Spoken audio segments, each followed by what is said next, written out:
the two lenses, mother and daughter navigating the tricky path to understanding, healing, and moving on. Marie sipped her coffee, the warmth of the mug doing little to calm the cold knot in her stomach. Across the table, Linda stirred her tea absent-mindedly, her sharp posture still reminiscent of her Sea Organization days. "Thanks for meeting me, Mom," Marie said, trying to keep her voice steady. "Of course," Linda replied with a small smile. "It's good to see each other and focus on the future." Marie hesitated. "Actually, Mom, that's why I wanted to meet. There's some stuff from the past we need to talk about, stuff I've been carrying for a long time." Linda stiffened slightly but nodded. "Okay." Marie exhaled slowly. "Mom, growing up in the Sea Org, it was really hard. I was scared, confused, and felt totally abandoned. I know Scientology told you it was the right thing to have us do, but it really hurt me." Linda's brow furrowed. "I understand that it was hard for you, Marie, but it wasn't exactly easy for me either. I worked 18-hour days, barely slept, barely ate, for years. We were both victims of an abusive system." "I get that," Marie said carefully. "But you had a choice to join. I didn't. I was just a kid." Linda bristled. "Choice? What choice did I have? Scientology promised everything. Purpose, salvation, a better future. By us joining, I was saving the world, Marie. I thought I was giving you the best life possible." Marie's voice rose slightly. "You thought sending me to the cadet org was the best life possible?" "Mom, I was 6 years old, doing hard labor and learning nothing but how to be a child soldier. We practically lived on rice and beans for months, being punished for things we didn't even understand. I cried for you, but you weren't there. You saw the way they treated us. Children. You knew I didn't want to be there, and you didn't care." Linda's expression hardened. "And you think I wasn't scared too? Do you think I didn't have doubts? I had to follow the rules, or I'd be punished myself, Marie. They didn't give me a choice. They told me it was the greatest good." Marie swallowed hard, her voice trembling. "Mom, I'm not saying you weren't a victim. I know you were being controlled too, but you were the adult. You had actual choices, a family to fall back on. You had an education. You knew your rights. You were supposed to protect me, not take mine away." Linda shook her head, her tone sharp. "You're acting like I abandoned you on purpose. I didn't. I was as trapped as you were, maybe even more. You have no idea what it was like for me, Marie. The responsibility, the pressure, the threats, the punishments. I was just trying to survive." "And so was I," Marie shot back. "But I was a child. I didn't have anyone to stand up for me.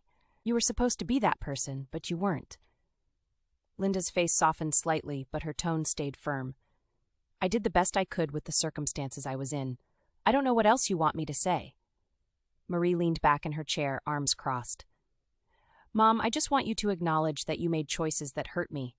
Even if you thought they were the right ones at the time, they still hurt me." Linda sighed and waved her hand dismissively. "Marie, that was years ago. Why are you still holding on to this? It's over. We both suffered, and it's behind us now. What good does digging it up do?" Marie took a deep breath, trying to steady herself. "It's not behind me, Mom. That's the thing. I've spent years trying to make sense of what happened, trying to figure out why I wasn't enough for you to walk away from all of it, why you didn't care enough to hear me and see me, why you didn't love me more. I do know Scientology is also a villain here, but you made choices too, and you went along with hurting me.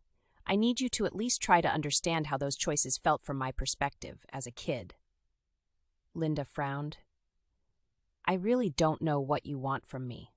I can't change what happened, Marie. I was brainwashed. I was manipulated. I was between a rock and a hard place. If you want someone to blame, blame Scientology." "I do blame Scientology," Marie said, her voice breaking. "But I also need to hold you accountable because you were my mother.